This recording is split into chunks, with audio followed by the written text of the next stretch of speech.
Espace TV. Espace TV, les 10 minutes.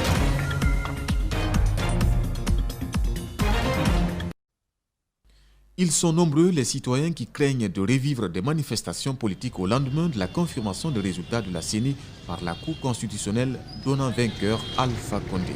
Toutefois, l'ANAD, Alliance nationale pour l'alternance démocratique, pour l'instant décide de suspendre toute manifestation.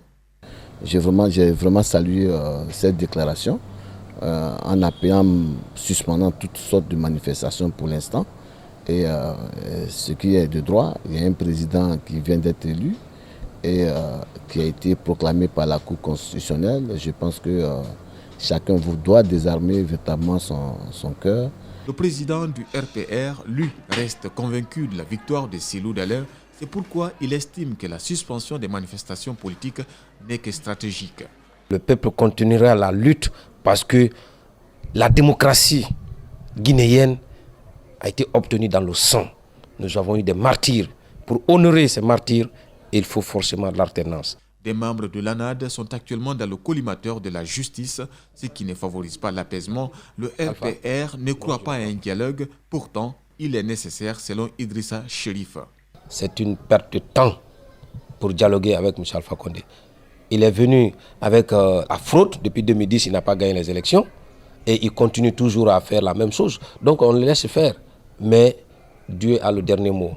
Le président l'a déjà dit, qu'il tend la main. Et je pense que cette main tendue du président doit être acceptée par tous.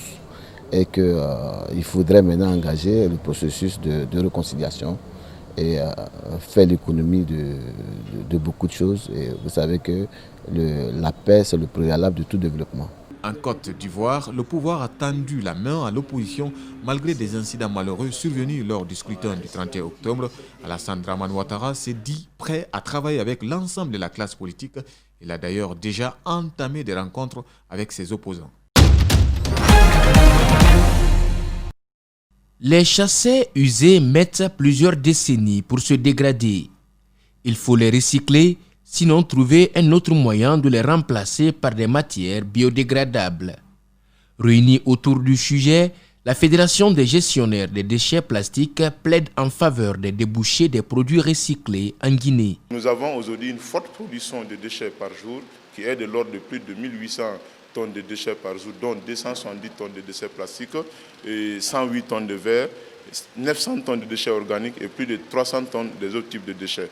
Donc pour nous aujourd'hui, la problématique est à la fois économique, environnementale, socio et culturelle. La stratégie pour procéder au recyclage des déchets plastiques est simple puisque les rues de Conakry en sont inondées. Si des entreprises locales produisent ces plastiques, il n'existe par contre aucune spécialisée dans leur recyclage en Guinée. Quant aux autorités, la mise en place des mesures permettant de recycler les sacs plastiques utilisés quotidiennement par la population est importante. On a lancé des projets pilotes. Il y a des zones de transit et de tri et de transit qui sont en construction actuellement, qui sont essentiellement basées sur le tri des plastiques et aussi des matières compostables. Malgré la pollution de l'environnement, les citoyens ne semblent pas se soucier de la question et les autorités de leur côté doivent mettre en place des mesures permettant de recycler les sacs plastiques utilisés quotidiennement par la population. Aujourd'hui, nous avons des difficultés pour l'accompagnement.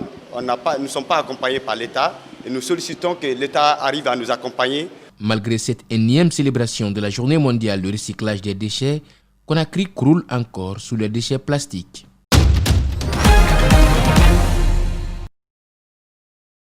Pas de développement communautaire sans la paix. Conscientes de cette réalité, des jeunes filles ont décidé de se mobiliser en association dénommée Guinea Tidé pour promouvoir la paix et la quiétude sociale. Pour cela, elles ont organisé une conférence à Koya.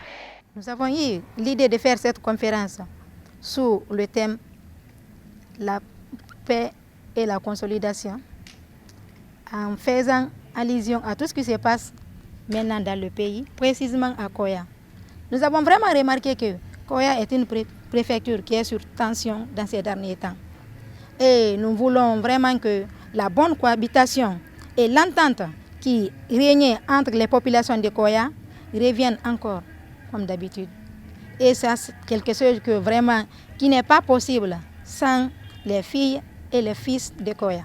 Au lendemain du scrutin présidentiel du 18 octobre dernier, la Guinée a vibré au rythme des violences post-électorales qui souvent ont occasionné des dégâts humains et matériels importants. Souvent, ce sont les jeunes qui sont exposés à ces violences, d'où l'invite de cet administrateur civil de Koya. Une telle manifestation pour, n'est-ce pas, maintenir la paix et la quiétude sociale à Koya ravit à plus d'un titre la préfecture, surtout que c'est une préfecture qui constitue un réceptacle.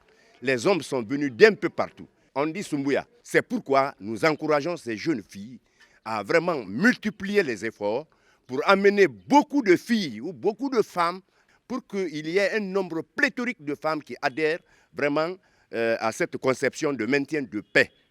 Au cours de cette conférence, les filles membres de cette ONG ont, à travers un sketch, sensibilisé sur la coexistence pacifique et le renforcement du tissu social entre tous les Guinéens.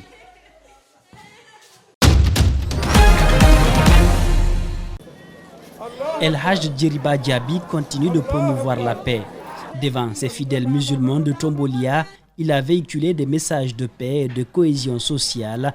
Selon lui, tous les Guinéens doivent s'accepter. Nous ne pouvons pas vivre sans les Guinéens. La Guinée appartient à tous les Guinéens. Ici, nous n'avons pas besoin de demander qui est Peul, qui est Malinké, qui est Soussou, qui est Kissi, qui est Baga. Nous disons les croyants musulmans, le monde musulman, et nous disons les Guinéens. Tous ceux qui veulent la paix, et tous ceux qui veulent c'est Guinée. Car la Guinée, Dieu a donné tout à la Guinée. Et rien ne manque à notre pays, sauf qu'on se donne la main. Qu'on se donne la main pour que notre pays puisse continuer à vivre. Le peuple peut passer, mais le pays resterait. Le parti va finir. Les chefs de parti vont partir un à un, mais le peuple resterait toujours. Les fidèles musulmans de Tombolia ont profité de l'occasion pour solliciter de l'aide pour la rénovation de leur mosquée qui, selon eux, est l'une des plus anciennes de Conakry.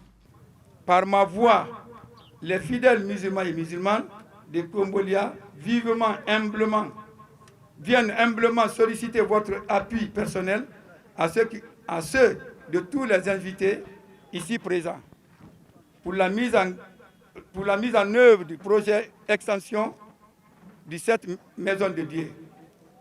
En cours de préparation, l'objectif de ce projet est de permettre à la mosquée d'accueillir un plus grand nombre de fidèles à tout moment. Les religieux ont également fait des prières et bénédictions pour que la paix et la stabilité règnent durablement entre les Guinéens.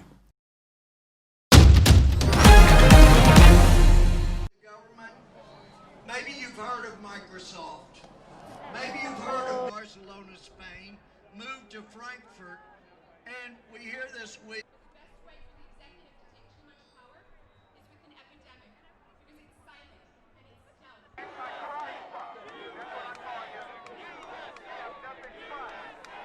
With voter fraud, now I see on the media them discussing there's no evidence of widespread voter fraud. It takes one vote. If there's one vote that is fraudulent, that's enough for me. This isn't a research project. I'm not looking for statistically significant stuff. I'm looking for one evidence of voter fraud. I came here because I believe in the Constitution, and I believe in America, and I believe in what happened in this election is not fair.